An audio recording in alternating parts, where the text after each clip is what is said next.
오전 이 일부 예배 때 이렇게 여쭤봤더니 크게 대답하신 분들이 있더라고요. 그래서 속으로 2부 때 똑같이 여쭤보면은 더 크게 대답하실 거다라고 기대를 했습니다. 다시 한번 여쭙겠습니다. 평안하셨습니까? 감사합니다. 주의 은혜가 넘쳐나십니까?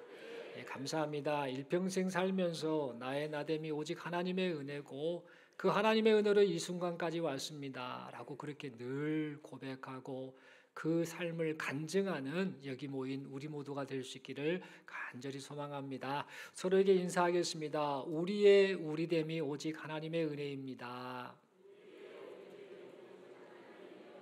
아멘이시죠? 예, 감사합니다. 이 시간 저는 일꾼 여기 있습니다 라는 제목을 가지고 함께 하나님 말씀 받기를 원합니다. 일꾼 여기 있습니다 라는 그런 제목입니다.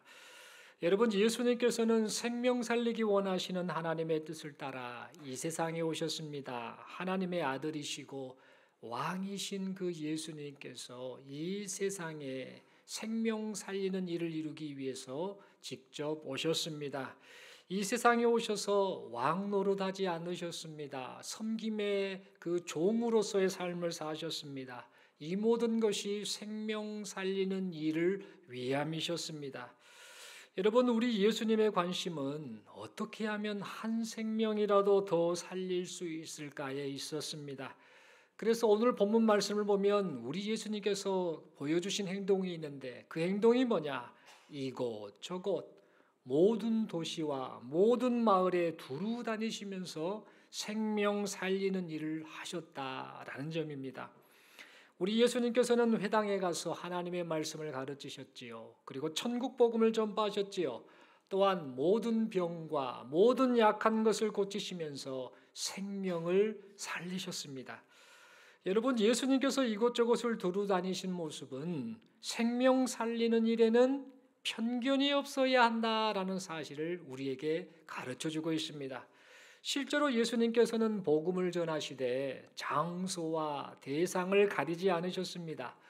요한복음 4장을 보면 예수님께서는 유대인들이 기피하는 사람들, 유대인들이 배척하는 사람들 누구입니까? 사마리아 사람들이죠. 혼혈민족, 우상숭배에 빠진 여러 이방 민족과 거기에 남아있는 이스라엘 백성들의 그 잔당 세력들이 합쳐서 결혼하게 된, 그래서 그 혈통이 이어진 이 사마리아 사람들, 이 사마리아 사람들을 유대인들은 기피하고 배척했는데 우리 예수님께서는 이 유대인들이 기피하고 배척하는 사마리아 사람들이 사는 그 땅에 가서도 복음을 전하셨습니다.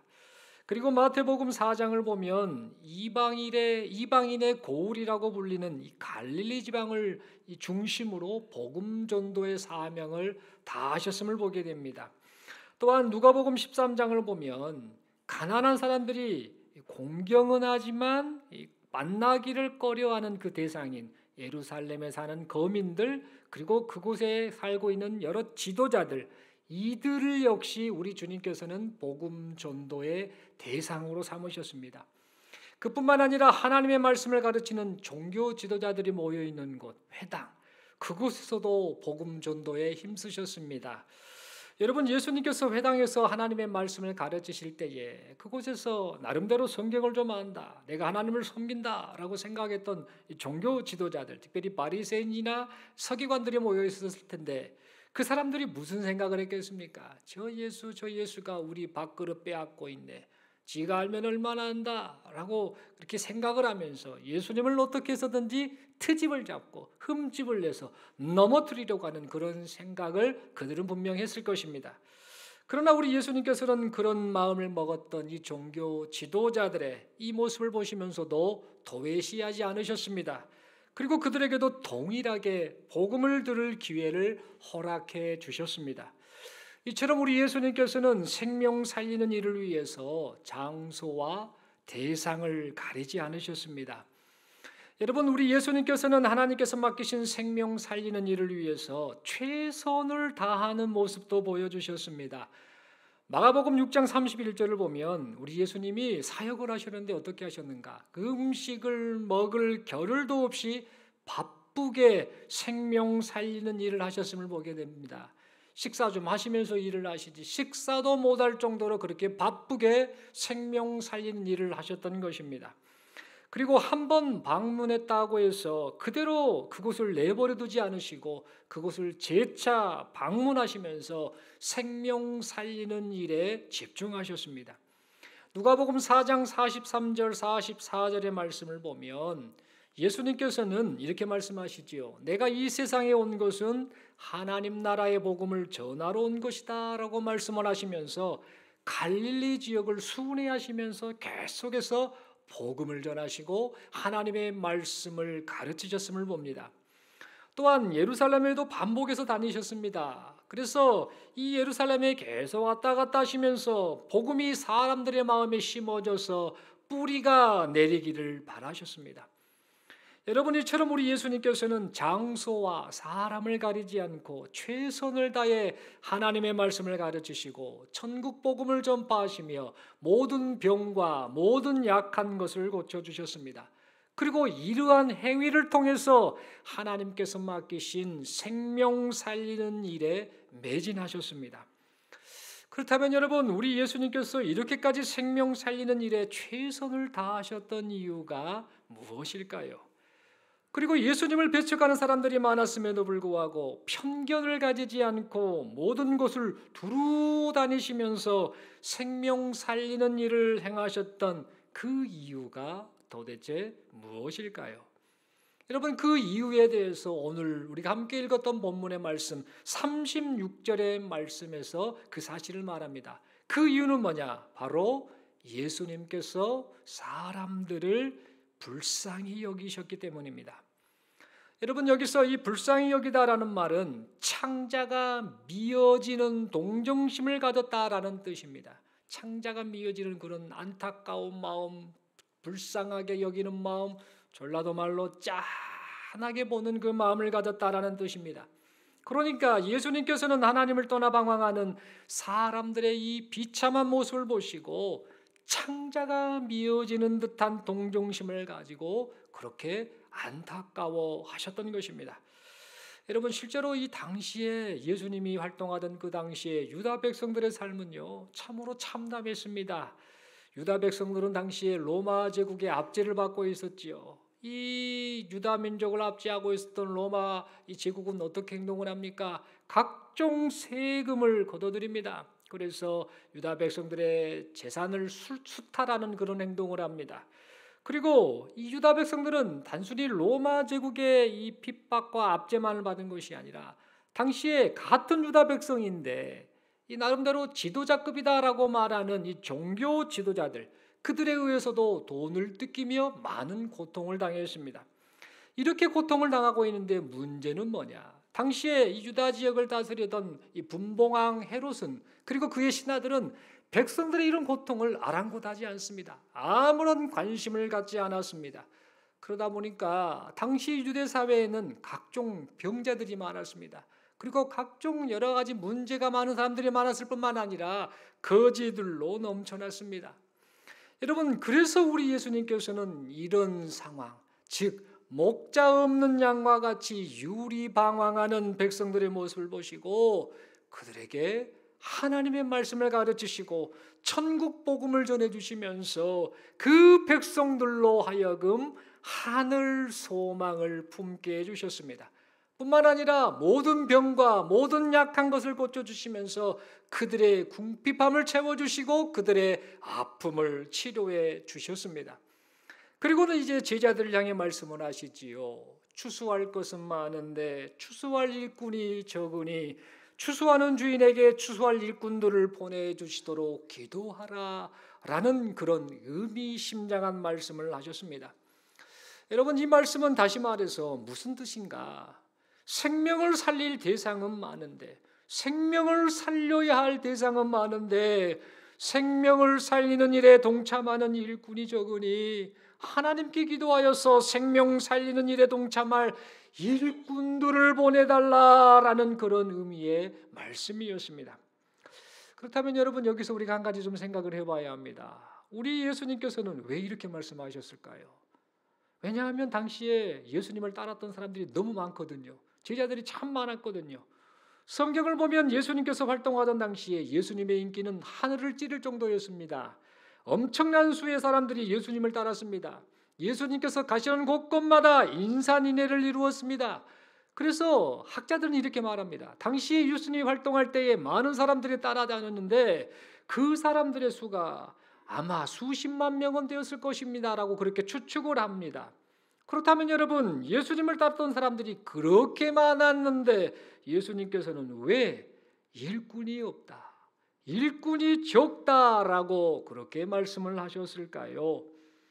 여러분, 그 이유는 예수님을 따라다닌 사람들의 대부분의 목적이 자신들의 배를 불리거나 신기한 표적을 경험하고 병고침을 받기 위해서였기 때문입니다. 다시 말해서 예수님을 따랐던 수많은 사람들의 대부분이 주님의 일꾼은 아니고 주님을 통해 다양한 혜택과 만족을 누리려는 구경꾼들이었기 때문입니다. 뿐만 아니라 예수님을 따라다니는 그 많은 무리 중에는 예수님을 반대하고 트집 잡으려는 바리새인과 서기관들과 같은 회방꾼들이 있었기 때문입니다. 그래서 우리 예수님께서는 그렇게 많은 사람들이 주님을 따르고 있었음에도 불구하고 일꾼이 적다라고 그렇게 말씀을 하셨던 것입니다.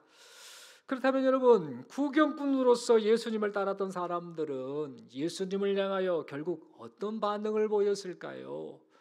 여러분, 그들은 예수님께서 자신들의 욕구를 만족시켜주지 않을 것처럼 보이자 그들은 어떻게 했는가? 모두 다 주님을 떠나버렸습니다.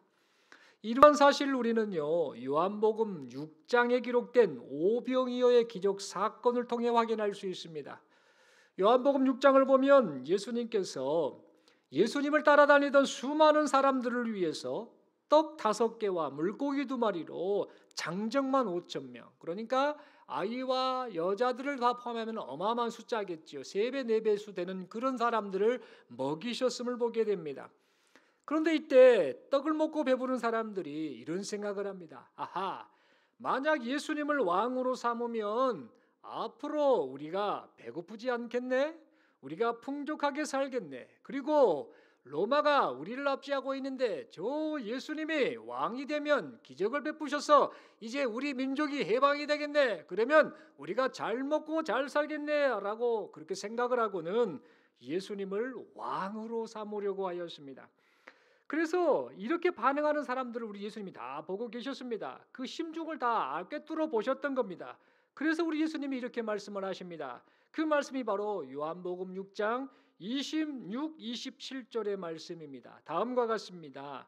예수께서 대답하여 이르시되 내가 진실로 진실로 너희에게 이르노니 너희가 나를 찾는 것은 표적을 본 까닭이 아니요 떡을 먹고 배부른 까닭이로다. 썩을 양식을 위하여 일하지 말고 영생하도록 있는 양식을 위하여 하라.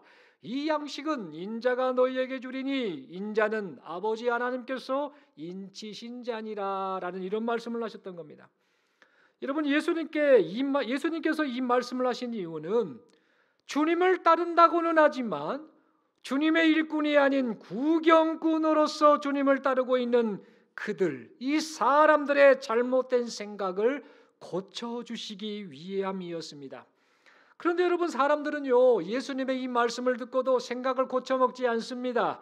그들은 예수님을 통해 다양한 혜택과 만족을 누리는 구경꾼만 되고 싶었을 뿐 주님의 뜻을 따라 사는 일꾼은 되고 싶지 않았던 것입니다.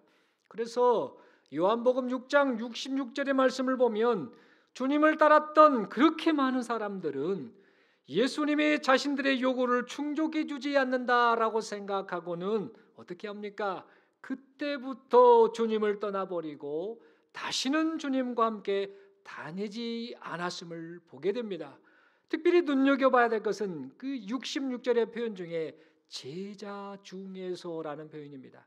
그러니까 모두가 다 제자로 보였습니다. 그 많은 사람들, 주님을 따랐던 그 많은 사람들, 그들이 분명 제자로 보였는데 그 제자 중에서 그 많은 사람들 가운데 그들이 내 욕구, 내 만족에 충족되지 않으니 이제는 주님을 버려야겠다라고 생각하고 그렇게 주님을 떠나 버렸던 것입니다. 여러분, 이때 이 사람들의 모습을 보신 우리 주님의 마음이 어떠셨겠습니까? 그렇게 많은 사람들이 주님의 제자가 되겠다며 주님을 따랐지만 주님과 마음을 같이 하는 일꾼은 없고 그저 혜택만 누리기 원하고 만족만을 누리려는 구경꾼들로만 가득 차 있으니 이를 보신 우리 주님의 마음이 어떠셨겠습니까? 아마도 상상해 보면 우리 주님께서도 속으로 한숨을 푹푹 그렇게 내쉬지 않으셨을까 그런 생각을 해보게 됩니다. 그래서 사람들의 마음을 꿰뚫어 보신 우리 주님께서 아마도 오늘 이 본문의 말씀처럼 제자들을 향해 하나님께 일꾼을 보내주세요라고 기도해라라고 그렇게 말씀하시지 않았을까 그런 생각을 해보게 됩니다. 사랑하는 성도 여러분, 일꾼을 보내달라라고 기도해라라고 이렇게 말씀하신 이 예수님의 말씀은 주님을 믿고 따르며 살고 있다라고 자부하는, 그렇게 자부하며 살고 있는 우리 자신에게 내가 진정 주님의 일꾼인지 아니면 구경꾼인지를 돌아보게 합니다. 여러분, 오늘날 이 시대에도 주님을 믿고 따른다라고 하는 사람들이 참 많습니다. 여기저기를 식당을 가고 커피숍을 가고 여기저기를 다녀봐도 아이고 집사님, 아이고 권사님, 아이고 장로님, 아이고 목사님, 여기저기에서 다 예수 믿는 사람들이 많아 보이는 그런 분위기입니다.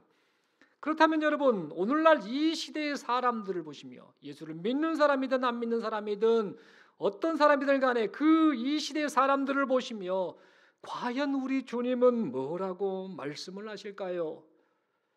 어떤 사람에게는 너는 생명 살리는 나의 일에 함께 동참하는 틀림없는 나의 일꾼이구나 라고 그렇게 말씀을 하시겠지요. 또 어떤 사람에게는 너는 나를 이용해서 혜택과 소원을 성취하는 데만 관심이 있는 구경꾼이구나 라고 말씀을 하시겠지요. 또 마지막으로 또 다른 사람에게는 너는 나를 트집잡기 위해서 따라다녔던 바리새인들, 서기관들, 그들처럼 생명 살리는 일을 방해하는 회방꾼이구나 라는 이런 말씀도 하실 것입니다. 분명 우리 예수님께서는 이런저런 다양한 평가를 내리실 것이다 라고 우리는 생각해 보게 됩니다. 그렇다면 여러분, 우리 주님께서 여기 모인 우리 모두, 지금 예배드리는 우리 모두를 보시고 과연 어떤 평가를 내리실 것이다 라고 여러분은 생각을 하십니까? 구경꾼, 회방꾼, 일꾼, 과연 나를 보시고 우리 주님이 어떤 평가를 내리신다라고 여러분은 생각을 하십니까? 사랑하는 성도 여러분, 그러므로 이 시간 우리 모두는 주님의 일꾼으로 평가받는 그런 인생을 살아가기를 소망합니다. 생명을 살리시는 주님의 일꾼으로 살아가는 여기 모인 우리 모두가 되기를 소망합니다. 주님을 믿고 따른다고 하면서 주님을 이용해서 내 만족과 내 기쁨을 얻고 누리려는 그런 구경꾼으로 살지 않기를 바랍니다. 바리새인과 서기관들과 같이 자기 생각에 갇혀서 생명 살리시는 주님의 일을 회방하는 회방꾼이 되지 않기를 바랍니다. 그런데 여러분, 사람들을 보면은요, 주님을 믿고 따른다라고 말들은 하면서도 정작 자기를 부인하고 자기 십자가를 지고 주님을 따르려고는 하지 않는 모습으로 살고 있음을 보게 됩니다. 온통 관심이 뭔가 그저 구원만 받고 그저 천국만 가면 되지, 그리고 주님을 이용해서 이런저런 혜택을 누리려고 할 뿐 주님을 위해, 주님의 생명 살리시는 일을 위해 나 자신을 희생하려고는 하지 않습니다. 아무든지 나를 따라오려거든 자기를 부인하고 자기 십자가를 지고 나를 따를 것이니라 라는 이 말씀은 잘 암송은 하면서도 주님을 따른다라고 말만 할 뿐 자기 부인을 하지 않습니다. 생명을 살리기 위해 짊어져야 할 자기 희생이라는 자기 십자가를 짊어지기를 꺼려합니다. 그리고는 어떻게 행동합니까? 주님이 지고 가시는 그 십자가 위에 우리가 걸터 앉아서 혜택만 누리며 따라가려는 사람들이 너무나 많다라는 사실입니다. 여러분, 만약 우리가 이런 모습이라고 한다면 우리 주님이 우리를 보시고 뭐라고 말씀하시겠습니까? 우리 주님이 한탄하시면서 일꾼이 적으니 일꾼을 보내주시도록 하나님께 기도하라라고 그렇게 애타는 심정으로 우리를 보시며 그렇게 말씀을 하시지 않겠습니까? 사랑하는 성도 여러분, 우리 주님은 생명 살리는 일을 위해 이 세상에 오셨습니다. 생명 살리는 일을 위해 자기를 희생하셨습니다. 그리고 마침내 생명 살리기 원하시는 하나님의 뜻을 이루셨습니다. 그리고 이제는 여기 모인 우리들에게 말씀하십니다. 나와 함께 하자. 나와 함께 생명 살리자. 나의 일꾼이 되어다오라고 그렇게 말씀을 하고 계십니다. 여러분, 그러므로 우리에게 허락된 인생 시간을 구경꾼이나 회방꾼이 아닌 주님의 일꾼으로 살아가는 여기 모인 우리 모두가 될 수 있기를 소망합니다. 인생을 살면서 가장 값지고 귀한 일이 생명 살리는 일임을 잊지 않기를 바랍니다. 생명 살리는 일에 우리의 혼신의 힘을 다하는 여기 모인 우리 모두가 될 수 있기를 바랍니다. 살리는 말, 살리는 생각, 살리는 행동으로 생명 살리는 일에 전심전력을 다하는 우리 모두가 될 수 있기를 간절히 소망합니다. 그리고 이를 위해 무엇보다도 우리 주님의 마음을 품고 살기를 원합니다. 여러분, 생명 살리기 원하시는 우리 주님께서는요, 사람들을 보시며 불쌍히 여기는 마음을 가지셨습니다. 창자가 미어지는 동정심, 창자가 미어지는 동정심, 애가 타는 그 심정을 가지고 사람들을 보셨습니다. 여러분, 이처럼 우리가 생명을 살리는 인생을 살기 위해서는요, 무엇보다도 사람을 불쌍히 여기는 마음이 있어야 합니다. 왜 그런가? 사람을 불쌍히 여기는 마음이야말로 주님의 일꾼이 품어야 할 마음 자세이기 때문입니다. 그리고 사람을 불쌍히 여기는 마음이 있을 때에 비로소 주님이 원하시는 자기 희생의 삶을 살 수 있기 때문입니다. 여러분, 오래전에 이 인도네시아의 칼리미나탄이라는 이 지역에서 선교 활동을 했던 윌리엄스라는 선교사가 있었습니다. 이분이 이러 사역을 하면서 많은 곳에 교회를 개척하고 많은 현지인들의 어려움을 도와주면서 그들에게 사랑을 베풀었던 그런 선교 사역을 했는데, 이분이 한 다른 이 선교사이자 박사였던 한 사람을 만나서 겪었던 이 이야기가 일화로 전해지고 있습니다. 이 윌리엄스 선교사가 칼리미나탄이라는 곳에서 선교 사역을 할 때에 그곳에 피어스 박사, 이 피어스 선교사가 그곳에 방문하게 됩니다. 이 피어스 선교사가 이 칼리미나탄 인도네시아 이 지역에 이 영토에 이 방문했던 이유는 지금 이 피어스 선교사가 중병에 걸려서 이제 살 날이 얼마 남지 않은 그런 상황이었기 때문에 평소에 알고 지냈던 이 윌리엄스 선교사를 만나서 마지막 작별 인사를 하기 위해서 그곳에 방문했던 겁니다. 그렇게 이제 만나는데 얼마나 마음에 서로 막 마음이 묘했겠습니까? 이제 곧 우리가 헤어져야 되는군요. 이런 대화를 나누면서 서로 이제 하나님 나라에 대한 소망을 품고 이런저런 이야기를 나눴을 것입니다. 이렇게 이야기를 나누면서 두 사람은 강가를 함께 거닐면서 이런저런 대화를 나누고 있었는데, 강가를 이렇게 거닐다가 보니까 그 강가의 한 주변에 이 인도네시아 현지 이 소녀 한 명이 이 땅바닥에 대나무 자리가 깔린 상태에서 이렇게 바닥에 누워 있는 이런 모습을 이 두 사람이 목격하게 되었다고 합니다.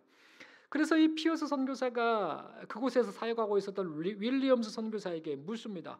아니, 저 소녀가 왜 저러고 있습니까? 저렇게 놔두면 되나요? 얼굴도 보니까 혈색도 안 좋고 빼빼 말라가지고 지금 병들어 보이는데 저렇게 두면 되겠습니까? 라고 그렇게 물었습니다. 그러자 이 윌리엄스 선교사가 사실은 저 소녀가 이제 살 날이 얼마 남지 않은 중병 환자입니다 라는 그런 말을 했습니다. 그러자 이 말을 들었던 피어스 선교사가 말합니다. 아니, 저 소녀가 중병 환자라면 빨리 병원에 가서 병원에서 치료를 받게 놔둬야지 어찌 저 강가에 두고 있습니까? 라고 하며 그렇게 따져 물으며 호통을 쳤다고 합니다. 그러자 이 윌리엄스 선교사가 말을 합니다. 사실은요 이렇습니다라고 하며 자초지종을 말합니다. 사실은 이 소녀가 본래 이 밀림 지역에서 태어나고 자란 이 소녀인데, 이 소녀가 이제 병이 들어서 병원에 갔습니다만, 병원에서 치료도 합니다만, 지금 이 소녀가 평소에 나고 자랐던 그 밀림 지역, 이 강가 서늘한 곳에 있고 싶어 해서 그렇게 부탁을 했는데, 오늘 특별히 지금 이 소녀를 여기에 데려다가 그렇게 지금 이렇게 눕혀 놨던 겁니다라고 이런 말을 했습니다.